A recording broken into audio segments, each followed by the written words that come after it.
for coming out this morning for our May Community Coffee. We have lots of guests here this morning, new faces, and we're certainly glad for that. Thank you to Colin and the Human Performance Center for hosting us this morning. I'll let you say a couple words about the facility and your guests today. Well, thanks for coming. We have a wide open facility. I'd like to introduce Jared Hayda. He's a physical therapist that will be coming on board with us at the end of the month. And Lori Mathena is in the back. She's business development for HPC as a whole, and she's the one that's produced the waffles and the bacon and all that. So please help yourself. If you haven't had any already, take some to go. But yeah, if you have any questions about the facilities or equipment, feel free to ask me afterwards. But thank you all for coming. Thank you. It looks great. At this time, I'm going to change up the order of things. I usually do our announcements, but I know Dr. Tucker does have an appointment today, and I want to get him on his way. But this morning, we're going to honor our Chamber Member of the Month, Dr. Tucker, and the Total Wellness Dental Care. And Dr. Tucker has been in business since 1971, and in the same location, correct? In the same office. Dr. Tucker started his career as a pharmacist. I get to find out everyone's history when I start researching this. It's always very exciting. And then went to become a hospital pharmacist and then later a dentist. So thank you for choosing dentistry, and thank you for choosing Alva. He has served on the Alva Chamber Board of Directors, and he has served and is still serving on the Tourism Tax Committee for the City of Alva.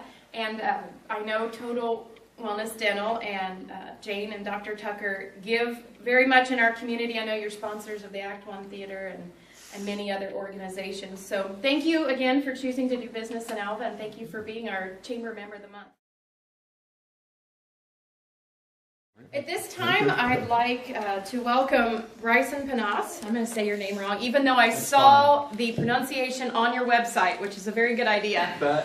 He is the field representative to Senator Inhofe, and we're certainly thankful to have him here today. Do you want to say a couple words? Yeah, I just started in January, so this is my second time to Alva with our office. It was also January marked my first time to be in any sort of politics position, so I'm learning that how things go on the state and federal level since it's with Senator Inhofe. There are a few, I would say, three things kind of that I'll mention quickly. One, there is a WRDA, WRDA, Water Resources Development Act, that just passed through the Senate. Senator Inhofe had a lot of priorities that he had inserted into that. For Alva, there is a lot of language to support safe drinking, rural water, that sort of thing. And just as a side note, this legislation is kind of in contrast to what the Obama administration kind of spearheaded, which they were calling WOTUS, Waters of the United States. And if you hear anything about that, I just mentioned this because it affects Northwest Oklahoma so much. Kind of sprung out of the idea that waters are commerce driven, and so if you have a large river, obviously you're running commerce on it. And what the administration was trying to do is take basically the word navigable out of the definition of what waters are across the United States. And so it effectively turns all the streams around Alva and everywhere that eventually do flow into these big commerce-driven rivers and says, hey, the EPA now controls what's going on with these little streams. So on your land, that sort of thing. And I think that everyone can say, I don't know that we need someone from New Jersey or something coming down to say, oh, your stream is whatever. So I think that WRDA initiative is a good deal. And just as a point of interest, you've probably all heard on the news the transgender bathroom issue. I'll get this out just so I don't mess up the stat. But some interesting statistics from the American College of Pediatricians. I just highlighted this because I thought it was interesting. I just got this yesterday.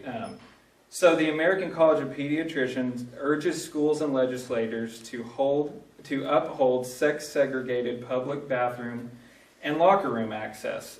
So they think that that's the best policy for the health and safety of all children. It's basically to keep bathrooms separate. Okay, 2 more things here. 88% of girls and 98% of boys who believe they are transgendered eventually accept their biological sex after passing through puberty. So if you're a young, I don't know, I even saw a TV show kind of about this and I couldn't wrap my head around the 6-year-old. I guess our state director says, well, when my son was 3, you couldn't convince him he wasn't a dinosaur, and he'd walk around his teachers, I'm a dinosaur, call me a dinosaur. So it's kind of like, looks like 88% of girls, 98% of boys, once they pass through puberty, do eventually accept their biological sex. Last thing on this, I thought this was interesting too. It says, accordingly, conditioning children into believing that a lifetime of chemical and surgical impersonation of the opposite sex is normal and healthful is child abuse. And that's a direct quote from the American College of Pediatricians. And so I think that this is probably an issue that is gaining a lot of steam because everyone has an opinion on it. But we'll see what happens, I guess. Last thing, which isn't even on here.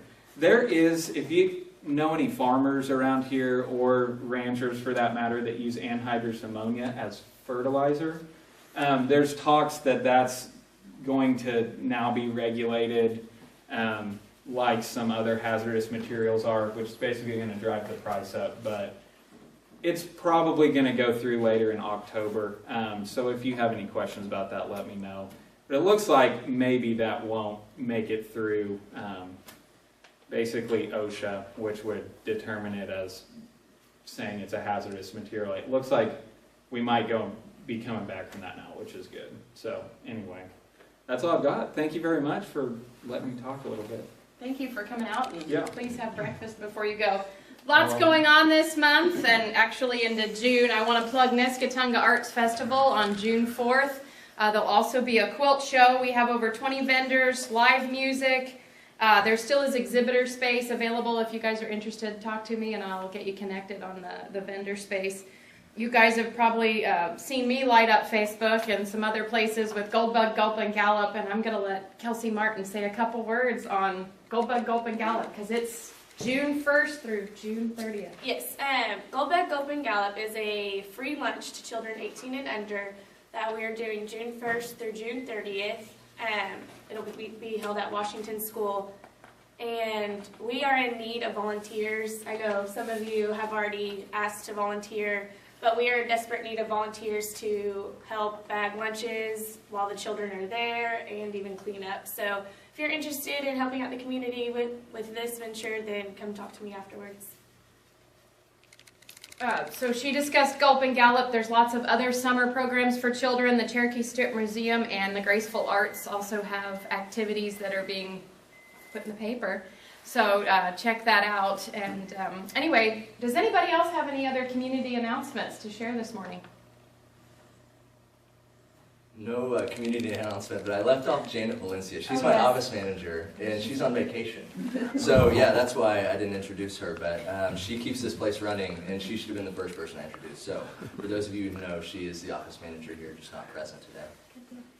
Thank you. Thank you all for coming out, and continue to eat, and thank you.